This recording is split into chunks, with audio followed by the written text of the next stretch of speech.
Hello everyone, welcome back.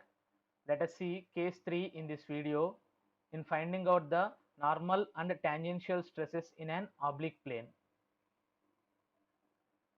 See this case 3 is a member subjected to simple shear stress. Now I am considering a simple rectangular member ABCD subjected to a simple shear force. I am considering this ABCD subjected to the simple shear stress of intensity tau.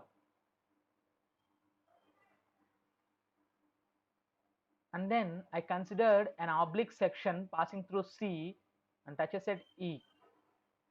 Now if I take this sectional plane EBC, I'll represent here in this form EBC.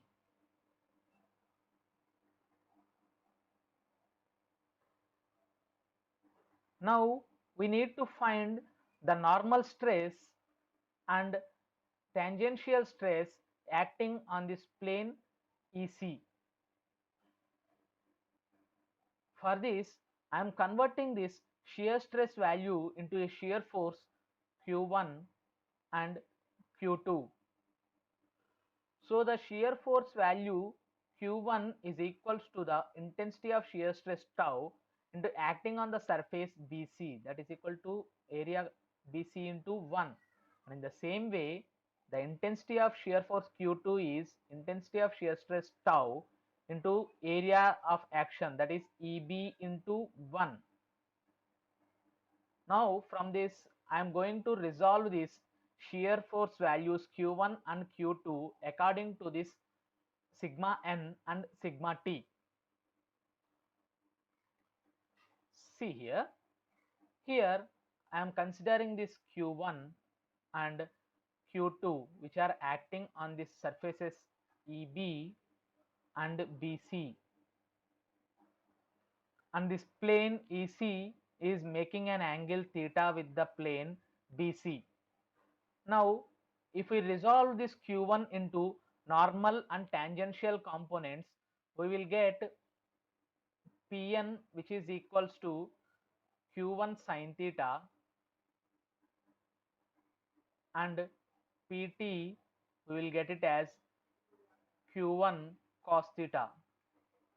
And in the same way, if we resolve this force Q2, here is the angle theta, we will get Pn equal to Q2 cos theta and Pt equal to Q2 sin theta. From this, the total action of this normal force Pn, we will get it as Q1 sin theta plus Q2 cos theta. In the same way, we will get tangential stress Pt as Q1 cos theta, which is acting downwards, so minus Q1 cos theta plus Q2 sin theta.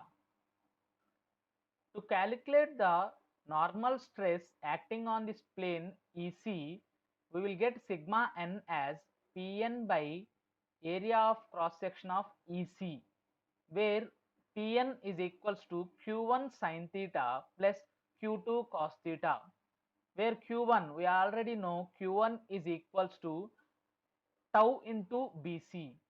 So Q1 is tau into BC into sin theta plus Q2 is stress intensity tau into EB into cos theta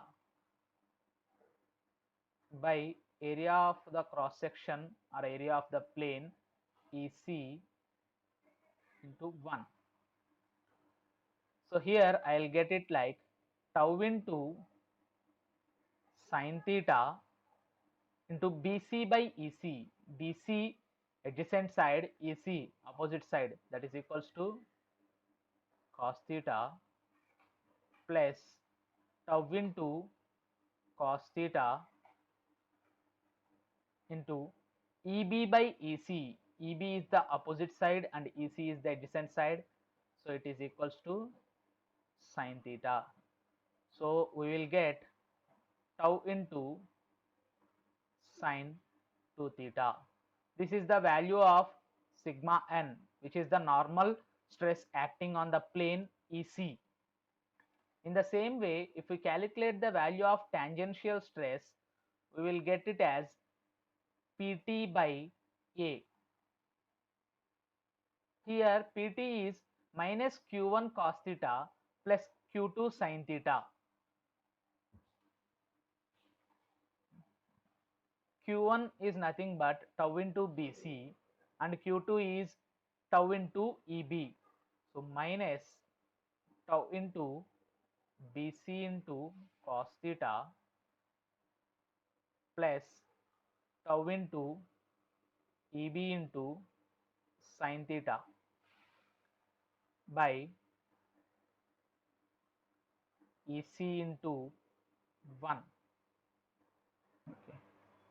From this we will get value like minus tau into cos theta into Bc by EC, which is equal to cos theta, plus tau into sin theta into EB by EC, which is also equal to sin theta. So here we got minus tau into cos square theta minus sin square theta, where we will get value of sigma t as minus tau into cos 2 theta. So these are the values for normal stress and tangential stress acting on an oblique plane when the member is subjected to pure shear. With this we will close this case 3 and we will see the case 4, which is a combination of all these three stresses, in the next video. Thank you.